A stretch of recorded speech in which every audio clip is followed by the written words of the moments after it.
¿Cómo les va? Bienvenidos a otro encuentro, otra charla que vamos a tener y presentarles a todos ustedes en Entrevistas Más. Y es un placer, obviamente, tenerlo aquí para que usted también lo conozca un poco más. Es Esteban Giovacchi, es ingeniero agrónomo y también investigador de la Universidad Nacional de San Luis y del CONICET.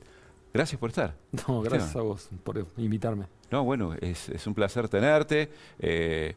Ya vamos a estar hablando, pero muchos reconocimientos a nivel de trabajos aquí en el país y a nivel internacional. Bueno, honran la presencia tuya aquí en nuestro programa, entre tantas otras cosas. ¿Cómo comenzó todo? ¿Cómo descubriste? Yo voy por este lado, quizás muy joven seguramente, pero por aquí me parece que puede estar lo que me gusta en la vida.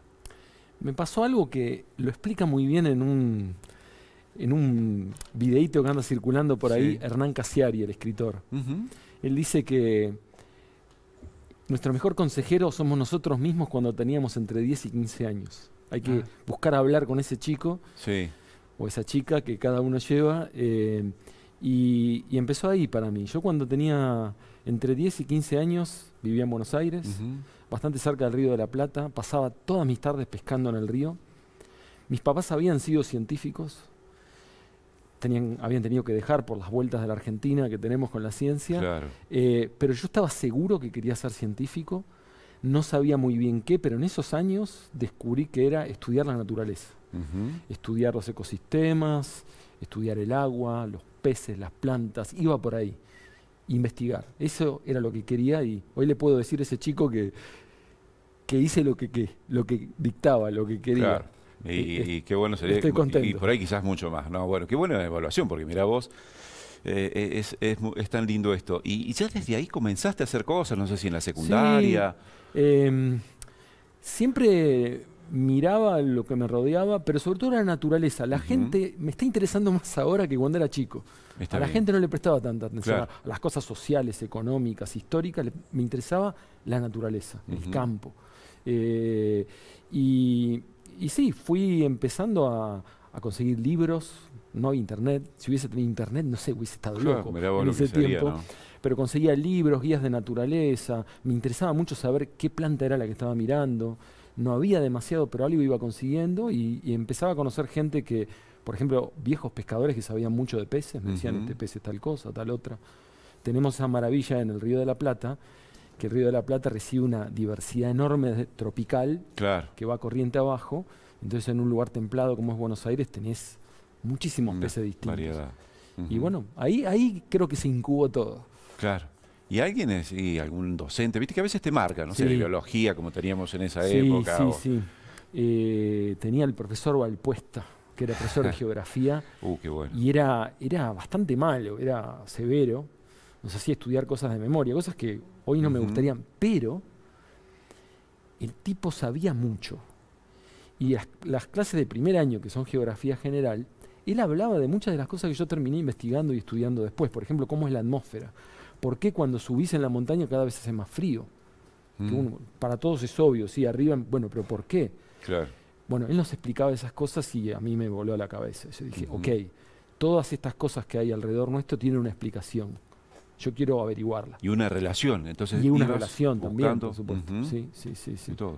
Así que hubo muchos profesores y los más grosos de mis profesores fueron mi mamá y mi papá. Qué grande. Sí. Qué fueron mi vieja mostrándome siempre la naturaleza, mi viejo contándome mucho sobre química y física y bueno, me crié disfrutando eso muchísimo.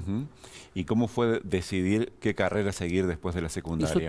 Eso tuvo unas vueltas, porque así como me gustaba la investigación, me gustaba mucho la montaña, la naturaleza. Venía mucho desde Buenos Aires a San Luis a caminar. Y ahí venía la duda. El camino rápido para ir a la montaña era ser guardaparque. Pero era un sistema que no me terminaba de cerrar porque era un poco militar, sin ser militar. Y yo soy bastante anárquico, no estaba seguro que me iba a cerrar. Y dije, bueno, le voy a dar una chance a una carrera universitaria y era biología o agronomía.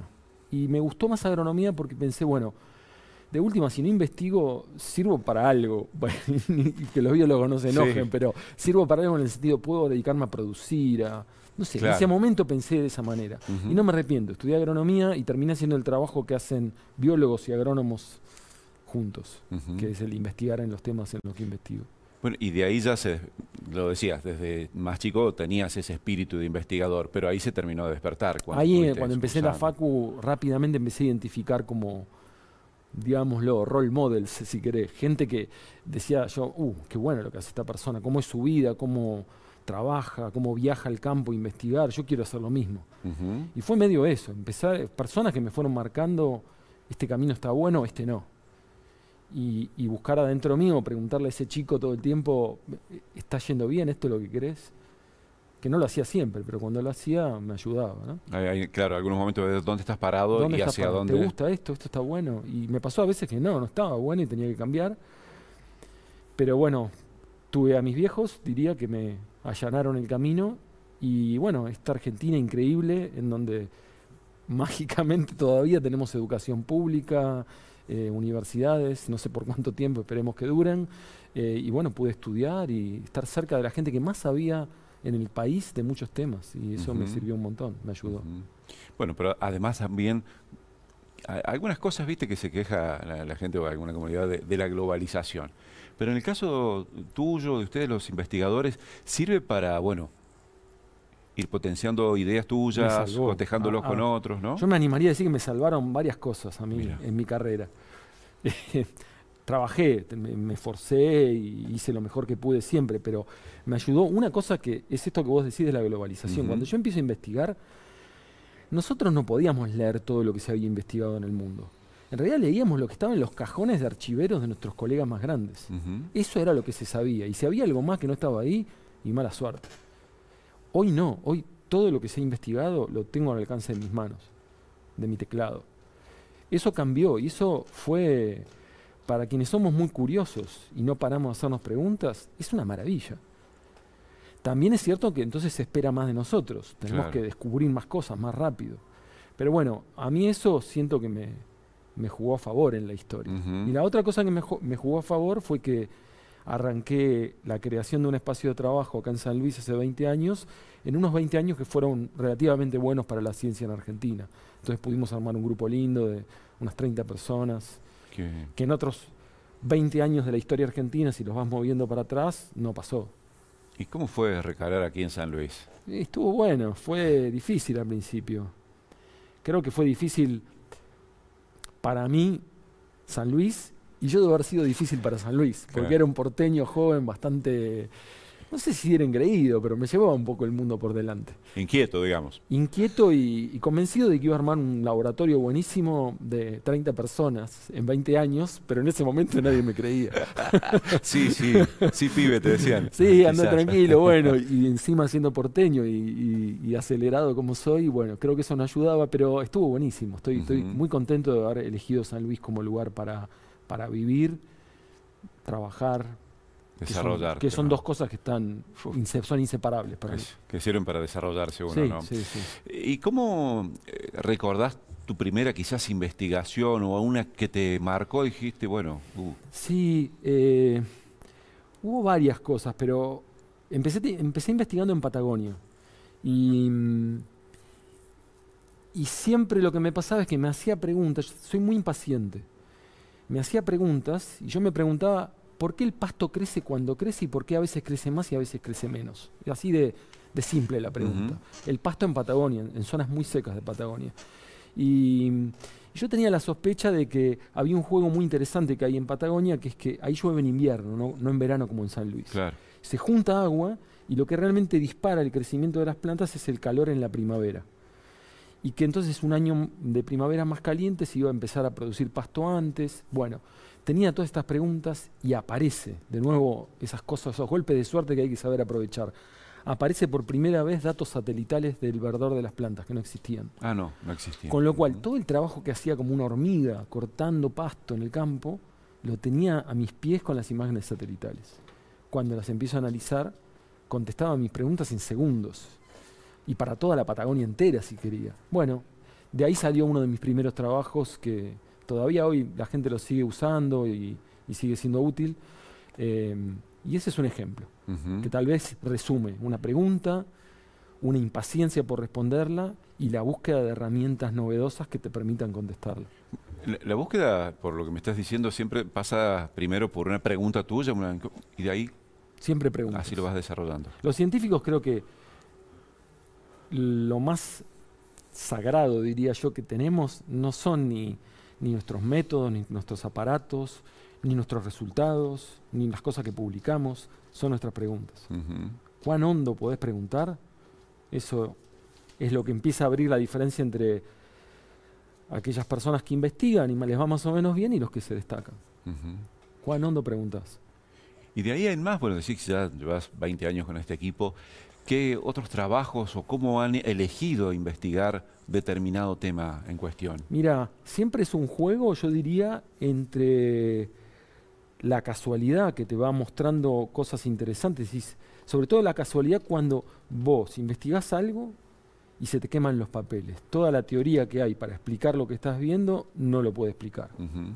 Y entonces decís, bueno, lo que sería una mala noticia para alguien que tiene un desafío ingenieril, el conocimiento que hay no me permite resolver esto, para nosotros es al revés, esto es una oportunidad. Acá entonces hay algo que nuestro conocimiento no puede resolver.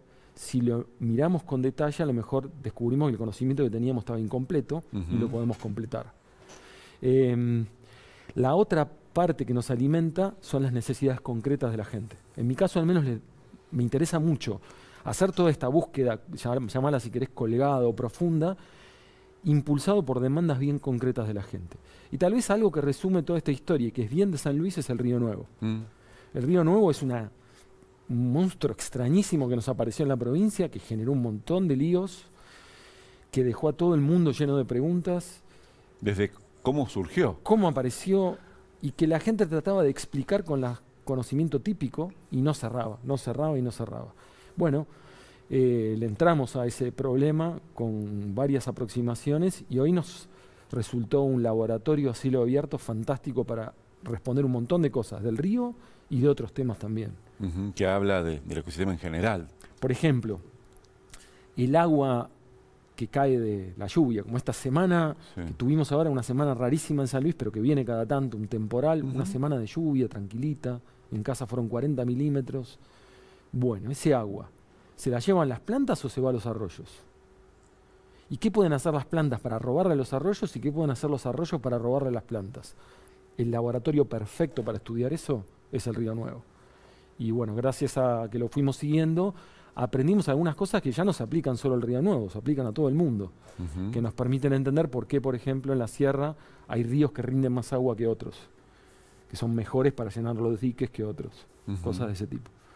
Claro, o sea, que la misma tierra te da elementos para decir, bueno, a ver, investiguemos esto. Y tal vez la pregunta que está ahí atrás es, vos te sentás a tomar mate en un arroyo en la sierra en agosto. Muy lindo, hace 4 meses que no llueve. ¿Cómo es que está circulando agua por ahí? ¿De dónde viene? Claro. ¿Dónde estuvo guardada? Y ese agua, ¿siempre va a estar ahí? ¿Todos los años va a haber la misma o años más, menos? ¿Qué decide? ¿Es la misma? ¿Es la misma? ¿Es la lluvia de hace un año o de hace 100?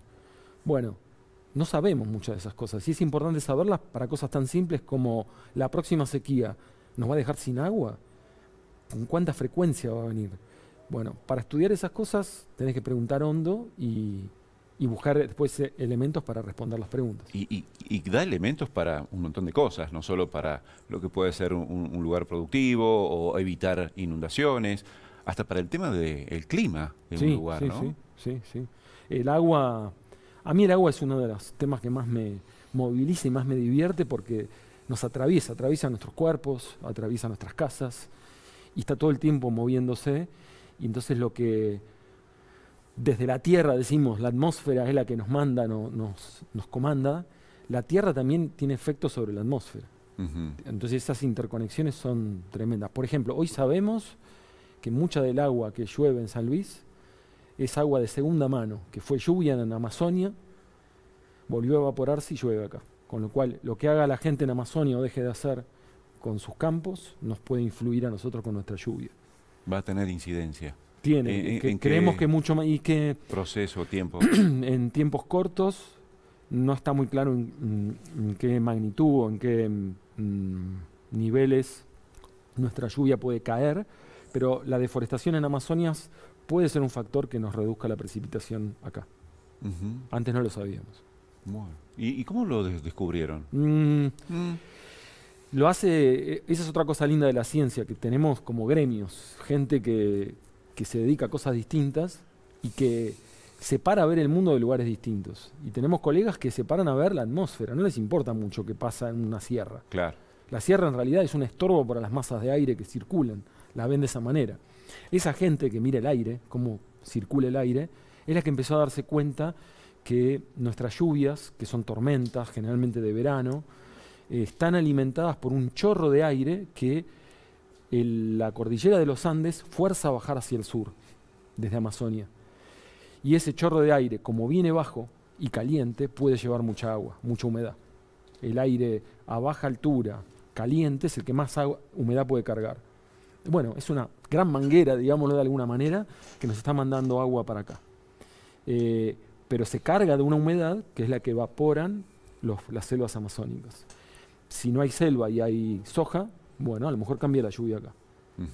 No podés hacer un experimento, tendremos que ir y cortar toda Amazonia. Claro. Pero lo que haces es usar modelos de simulación, como un videogame, donde jugás a meter tu atmósfera, tu cobertura, las masas de aire que se mueven para arriba, para abajo, para los costados, y a ese modelo decís, bueno, ahora sacame el bosque y poneme pasto, o poneme cultivo. Y esos modelos son los que nos van diciendo, atenti. Y después tenemos otras cosas, otros trucos para trazar al agua, bastante raros. ¿De qué manera ha beneficiado el avance de la tecnología en la investigación en tu campo? Mucho, sí. Yo diría que aparecen todo el tiempo por varios lados, por varios frentes. Hay un frente que es el frente, llamémoslo, espacial satelital. Tenemos datos cada vez mejores, que no es solamente, el que no trabaja con satélites tal vez imagina una foto en donde pueden ver mi pelada desde la órbita terrestre. Claro. No, pero no es solo eso, es que además pueden ver la temperatura de mi cabeza. O pueden ver si estoy transpirado o no. Es decir, los satélites miden variables cada vez más diversas. Entonces, aprendemos muy rápido. Lo que yo antes medía cortando pasto, ahora lo mido con un satélite. Ese es un frente. Y el otro es la sofisticación, por ejemplo, de mediciones químicas. Las moléculas de agua, H2O, para la mayoría de la gente son todas iguales, pero no lo son. Hay versiones de hidrógenos y de oxígenos un poquito distintas, y ahora las podemos medir. Entonces yo puedo saber si el agua de una botella de vino que viene de Mendoza se hizo con agua de riego de la cordillera o con agua que llovió en el viñedo, porque son diferentes en cuanto a esa marca. Mirá. Por ejemplo. Claro, sí. Pero entonces tenemos que estar leyendo, enterados y aprovechando todas las herramientas que hay. Bueno, y esto de la investigación te ha llevado a diferentes campos, a realizar distintos trabajos y que has tenido reconocimientos muy importantes. ¿Qué destacás o cuál fue el primero y después el más importante para que la gente también lo sepa? Me surge siempre con esto, siempre no, ahora, en los últimos años, me surge algo con lo del reconocimiento y que no quiero que se interprete como falsa modestia. Y es que es agridulce la cuestión de que nuestro mundo es muy personalista y muy individualista. Entonces, al principio recibía premios que eran por el laburo que había hecho yo solito, pico y pala, pero empujado por un montón de gente que me había enseñado cosas. Pero últimamente he recibido reconocimientos que son en realidad para lo que ha hecho todo nuestro grupo.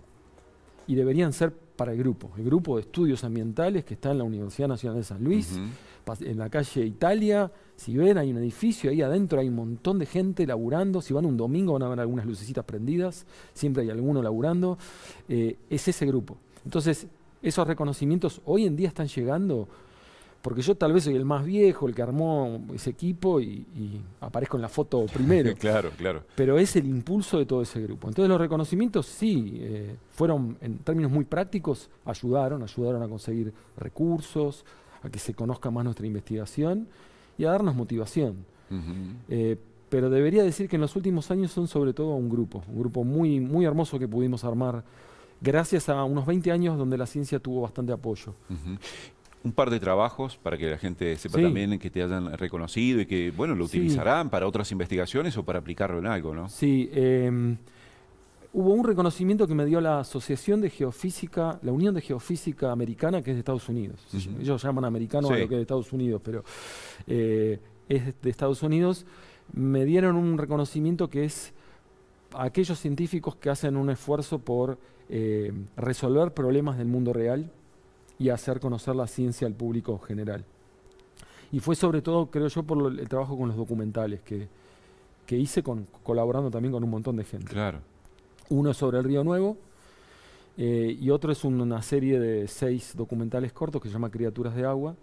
Y eso no es la investigación de hacer las preguntas, sino de contarle a la gente qué nos preguntamos y qué encontramos de una manera amena y fácil de entender, sin enroscarnos en nuestra jerga y en nuestros tecnicismos. Claro.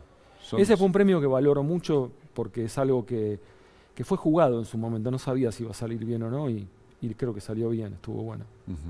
Bueno, además de publicaciones en revistas Sí, y después por las especializadas. investigaciones, si tengo que identificar un tema, fue aprender algo que, como todo cuando uno lo cuenta a la gente que no investiga, parece muy específico, pero es cómo dialogan las plantas con el agua subterránea que está abajo. Y no sabíamos, pero ahora sí sabemos con las investigaciones que hicimos, que por ejemplo, en sequías como las que pasamos 3 años secos en toda Argentina, especialmente en la llanura pampeana, ese contacto de los primeros 2 de los 3 años de sequía nos salvó como país. Podríamos haber tenido mucho menos rendimiento de soja y maíz, pero gracias a que esas napas freáticas, ese agua subterránea está muy cerca de la superficie, nos blindó de la sequía en los primeros 2 años.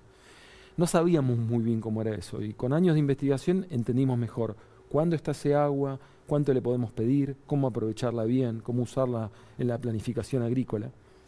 Y también otra cosa, que ese agua también nos puede inundar pueblos.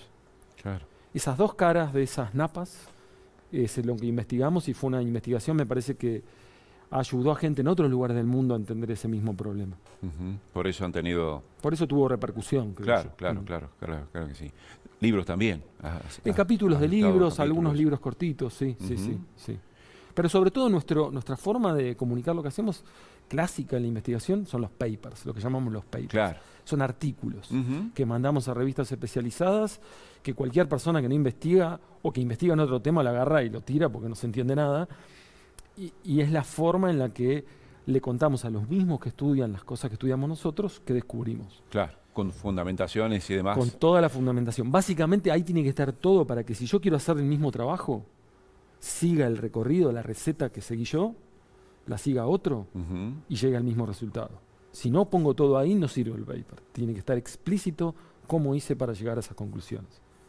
Bueno, creo que esta es obviamente una forma de certificar tu trabajo, de todo lo que has desarrollado, pero otra debe ser la docencia, porque ahí es como que vas dejando tu semillita, ¿no? Sí, la docencia en mi caso, yo he sido he hecho muchas piruetas con la docencia. Si bien estoy dentro de la universidad, no tengo en este momento un cargo de la Universidad Nacional de San Luis, en parte porque el aspecto de la docencia que más disfruto es el de entrenar a nuevos investigadores. Y eso lo hacemos en el laboratorio con cada chica y chico que va llegando a investigar. Y para mí son uno de los trabajos más fascinantes. Es difícil porque cada persona es distinta y lo que para uno es una ayuda, para otro es un yunque pesadísimo que le tirás y tenés que ir aprendiendo a llevar eso. Ahí es donde pongo mi mayor energía, en el entrenamiento de nueva gente que se dedica a la investigación. Y después doy cursos en distintos lugares.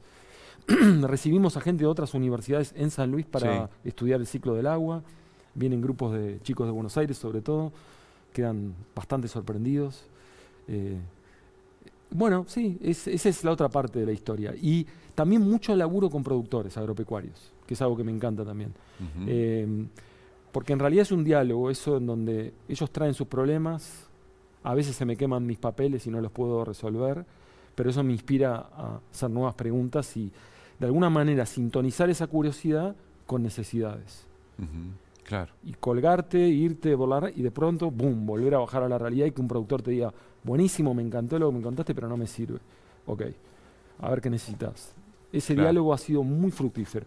¿Cómo puede aplicarse? ¿No? Sí, esa cuestión de la aplicación que tanto se le reclama a la ciencia, se resuelve poniendo la jeta con los que tienen un problema. Y te sacuden, y te queman los papeles y te apuran. Es exponerse, pero está buenísimo. A la larga te alinea un poco la investigación. Me hablas de esto de la inquietud. Yo no sé, por lo menos a mí, creo que mucha gente, la inquietud de siempre vamos a tener agua, ¿no? Sí, no sé si es algo que por ahí los percibe a ustedes como en este campo que te lo voy a decir desde el terreno de la política. Cualquier persona que tiene la intendencia de un municipio picante con mucha población, creo que sabe o intuye que si tiene a la gente sin agua más de 2 semanas, la reelección no la tiene. O sea, el agua es muy crítica. Y esto ha pasado en ciudades enormes. Ha pasado en Ciudad del Cabo, en Sudáfrica, es famosa esa crisis. Pasó en San Pablo. Y en San Luis nos salvamos raspando de que nos pase ahora. Porque empezó a llover en febrero. Sí, tarde. Menos mal que llovía en febrero. Teníamos los diques vacíos. Si llegábamos a tener un febrero de la media para abajo, estaríamos en otra historia ahora. Preguntándonos de qué nos vamos a disfrazar en agosto. El agua es fascinante y es mucho más crítica de lo que creemos. La humanidad va atando el mundo con alambre. Tenemos tecnología y todo, pero dependemos de la naturaleza y algunas de esas dependencias son precarias. Y el agua es un ejemplo. Y el agua en San Luis es un ejemplo especialmente interesante. Nos lleva un poco de delantera a la ciudad de Córdoba, que tiene problemas más serios, pero tendríamos que aprender más de los problemas que tuvieron y de tratar de evitarlos. ¿Cuál es el próximo, o la idea o proyecto que tenés? ¿Hay algo en mente? Sí, hay algo muy estimulado por la colaboración con colegas que están en Alemania. Una es una argentina, una tucumana que se fue al exterior hace muchos años, Mariana Rufino. Es muy inquieta y se vino hace poquito a Argentina con unos aparatos hiper sofisticados que permiten medir metano. El metano es un gas, el gas que sale de la hornalla cuando estás cocinando, pero que lo emiten los ecosistemas naturales, especialmente cuando tenés encharcamiento e inundación. Y aprendimos en estos años que Argentina, la llanura pampeana y chaqueña, se está inundando mucho más que antes. Es ese mismo agua que nos da mejores rendimientos en las sequías de soja, que inunda pueblos, bueno, también genera pantanos o humedales. Y creemos que pueden estar emitiendo mucho metano. Y esto no pasó en muchos lugares del mundo, es una oportunidad. Lugares que no tenían humedales que ahora los tienen. El Río Nuevo tiene un montón de eso también. Bueno, el proyecto en el que estamos embarcados es entender cuánto metano está saliendo de esos lugares. Nos va a permitir entender varias cosas y cerrar mejor los números de gases invernadero del planeta, que es algo que preocupa también. Sin dudas. En el medio aprendemos un montón y accedemos a equipos que hoy no podemos tener en Argentina. Siempre se sigue aprendiendo, ¿no? Sí, buscando la vuelta para investigar al mejor nivel global con alpargatas.